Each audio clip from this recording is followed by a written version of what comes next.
এসব কিসের শব্দ মা? তার ভেতর হঠাৎ করে এত গরম লাগছে কেন? আমার নিজেরও তো খুব গরম লাগছে মায়া। আর এসব যে কিসের শব্দ সেটাও তো বুঝতে পারছি না। কিন্তু এখন তো আর কোনো শব্দ আসছে না মায়া, দেখো। তাই তো, সব শব্দ উধাও হয়ে গেলেও এই গরম তো গেল না। আমার তো প্রচন্ড তৃষ্ণাও লাগছে, মনে হচ্ছে এই বুঝি গরমে নিঃশ্বাস বেরিয়ে আসবে। আচ্ছা চলো তো সকলে একটু বাইরে বেরিয়ে দেখি, যদি বাইরে বাতাস থাকে তবে আরাম পাবো। মায়ার পরিবার এমনটা ভেবে হাতে হারিকেন নিয়ে বাহিরে বেরিয়ে এলো। কিন্তু বাহিরেও একই অবস্থা, মাঝরাতে ভয়ঙ্কর অন্ধকারের সাথে শরীর জ্বালিয়ে দেওয়া গরম। এ কি বাবা, এ কি হলো? কি হয়েছে মায়া? দেখো বাবা, আমাদের বাড়ির সামনের গাছগুলো নেই। এ কি, পেছনের গাছগুলোও তো দেখা যাচ্ছে না। একই সর্বনাশী কাণ্ড, সব গাছ গেল কোথায়? এ কেমন পরিস্থিতিতে পড়লাম আমরা? আমাদের এত সব ফলের গাছ কিছুই নেই। চলো তো দেখি, আমাদের এই অবস্থা নাকি বাকিদেরও। মায়ার পরিবার এগিয়ে চলল। পুরো রূপপুর গ্রামের সকলে প্রতিদিনের মতো নিশ্চিন্তে ঘুমাচ্ছিল। কিন্তু হুট করেই একে একে সকলের ঘুম ভেঙে গেল প্রচন্ড গরমে ও প্রচুর তৃষ্ণায়। তাই গ্রামের সকল পরিবারের মানুষ বাহিরে বেরিয়ে আসতে লাগলো। বাবা, বাইরে তো কোনো বাতাস নেই, আমার শরীর যে জ্বলে শেষ হয়ে যাচ্ছে। একে তো পুরো বয়স, তার উপরেই গরম। বেঁচে তো আছি 100 বছরের উপর, কই আগে তো এমন গরম দেখিনি। এ কিসের ইঙ্গিত? সবই যুগের মানুষের পাপের ফল। আহা মা, এসব কি কথা? এসব না বলে হাত পাকা দিয়ে বাতাস করো বসে বসে। ওই দেখো বাবা, হারিকেন হাতে করে মায়া আপু, কাকা কাকি সকলে এদিকেই আসছে। তাই তো, চল তো এগিয়ে দেখি। মায়া আপু, তোমাদেরকে আমাদের মতো প্রচুর গরম লাগছে?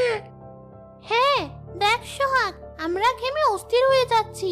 তার উপর কি অবাক কাণ্ড, আমাদের বাড়ির সব গাছ উধাও হয়ে গেছে। মায়ার কথা শুনে সোহাগ ও তার পরিবার চারপাশে তাকিয়ে দেখে তাদের বাড়ির আশেপাশেও কোনো গাছ নেই। আরে, আমাদের গাছগুলো তো নেই, এ কি অবাক কাণ্ড!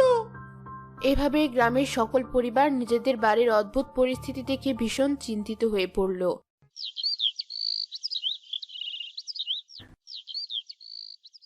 ভোর থেকে সকাল হয়ে এলো, তার সাথে গরমের তীব্রতা আরো বেড়ে গেল। মাটি ফেটে খরা দেখা দিল, সমস্ত জলাশয়ের পানি শুকিয়ে যেতে লাগলো। গ্রামের সমস্ত পশু পাখিরা সে গ্রাম ছেড়ে চলে যেতে লাগলো অন্যত্র। অনেকে গরম সহ্য করতে না পেরে জ্ঞান হারিয়ে মাটিতে লুটিয়ে পড়তে থাকলো।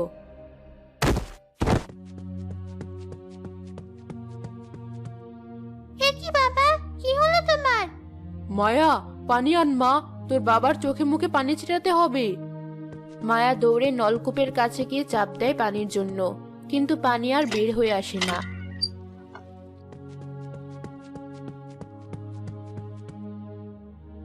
এ কি, জলাশয়েও কোনো পানি নেই। এখন আমি আমার বাবাকে কিভাবে বাঁচাবো? মায়া দৌড়ে নিজের বাড়িতে চলে যায়।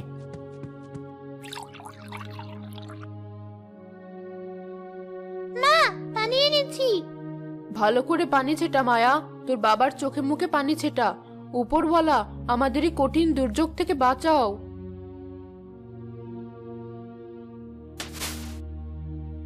খুব পানি চেষ্টা পেয়েছে, আমি আর থাকতে পারছি না, নিঃশ্বাসটাও ঠিক করে নিতে পারছি না, আমাকে পানি দাও মা।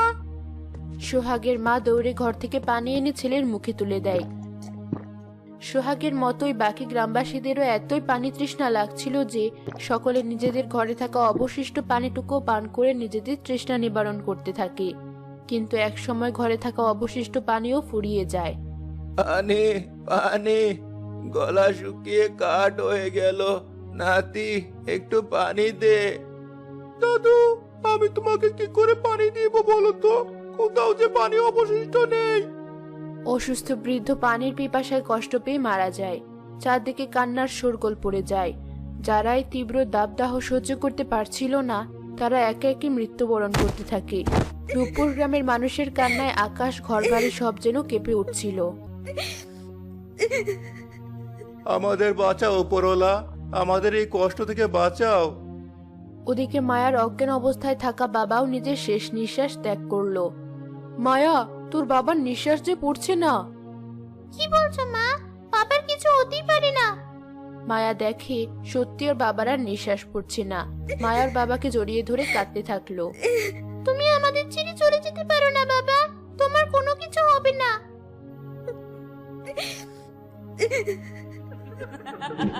আমাদের এই কষ্টে কিভাবে আসছি?